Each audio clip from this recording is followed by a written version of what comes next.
Hello, Hudson. The first thing I'd like to talk about with your kicking action is your momentum.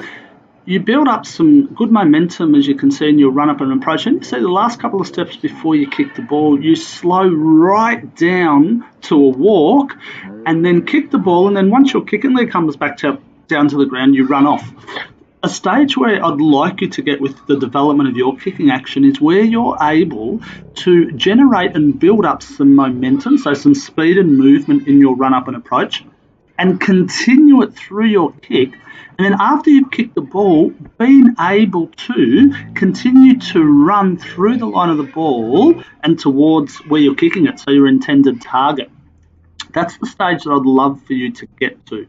And while you're doing that, being able to perform things like ball drop and things with your kicking leg that I'll talk about shortly as well. So as you're developing your kicking technique, if you aim to be able to get to the stage where you can perform a kick like this, but you start your run up and let's say it's 5 meters, you run up, kick the ball, and then continue smoothly moving through the ball, that would be fantastic. Another part of your kicking action I'd like to talk about is your ball drop.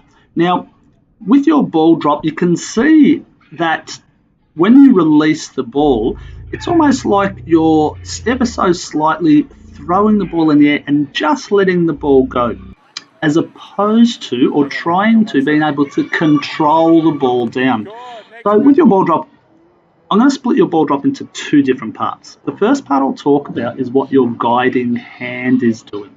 So your guiding hand is your right hand. Now, the job of the guiding hand is to be able to guide the ball down, but also control the ball.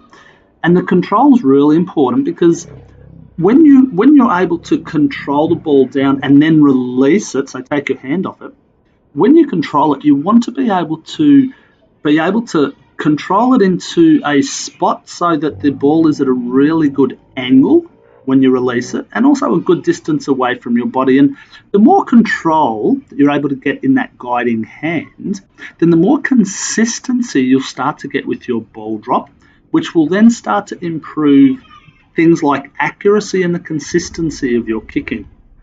So when we have a look at this kick here, you can see with your guiding hand, you bring the ball up, and we call that the raise phase, and then you take your left hand off the ball. That's the balance arm. I'll talk about that shortly.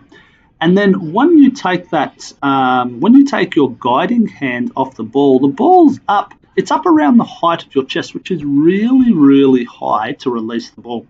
And then you let the ball go, and then when you let the ball go, it's at a bit of an angle, and then it travels through the air, and it's at a really awkward angle when you make contact with your foot. So what I want you to practice with that guiding hand is when you raise it up to your chest, which is fine, that's a natural part of a kicking action. I then want you to practice being able to guide and control the ball back down to the level of your hips.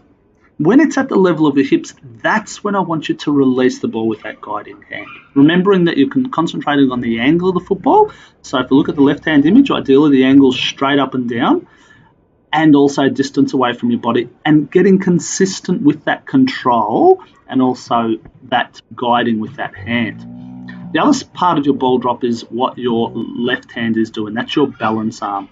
So you're taking your balance arm off the football really good, and you are trying to perform a one-handed ball drop, which is fantastic. Your timing to take the balance arm off the ball is really good as well. Now, with that balance arm, the main job of the balance arm is to actually provide you with a lot of balance through your kicking technique. Because you don't have too much momentum in this kicking technique, then balance for a player with not a lot of momentum is actually pretty easy to do. When you build up your momentum, your balance arm needs to be really well developed and really good. Now, if you have a look at your balance arm, when you take it off the football, you bring it out to your left-hand side about the height of your shoulders, which is really good. And then you make the motion or the action what we call the reverse C, and it's actually something that we teach players who don't have great balance in their kick. So what it is when you bring it out to your left-hand side, you bring it back, then down and forward and through. And that back, down and forward and through motion, it's like a semicircle. It's called the reverse C because it looks like a reverse letter C. That is actually a really good motion, and I want you to continue doing that. What you do notice, your left arm, your balance arm, should end up down your left-hand side around the level of your hips. Yours continues that reverse C, then it comes up and it crosses over the midline of your body and ends up all the way over the other side of your body. That is what we want to try to get rid of, try to eliminate from your balance arm. You don't want it crossing over the midline of your body. You want to end it up down your left-hand side. When you build up your momentum in your kicking, what you will find and what will help with that balance arm is continue to make that reverse C. However, when it comes down and through, when you keep it down your left-hand side around the level of your hips, you'll be able to also, that will encourage you to continue your momentum low and through the kick. The other part I want to talk about is the lower part of your body. So specifically your kicking foot. So if you have a look at the right-hand image, you can see that at the point of impact, and you can just see it on the right-hand image, you see it more better. You see it much better on the left-hand image. At the point of impact, your toes are pointing towards the intended target. And then as soon as you kick the ball and the ball starts on its flight path, what you notice is your toes then immediately point up towards the sky. You can see the orange part of the bottom of your runner. So when your toes point up towards the sky, what that tells me is that you are kicking with a loose ankle. Something I want you to practice to do, and I want you to do in every single type of drop punt kick that you practice and perform, is lock your ankle. As soon as you lock your ankle, what you find is your toes, they naturally point towards the intended target, and a locked ankle gives you a firm foot from which to kick the ball from.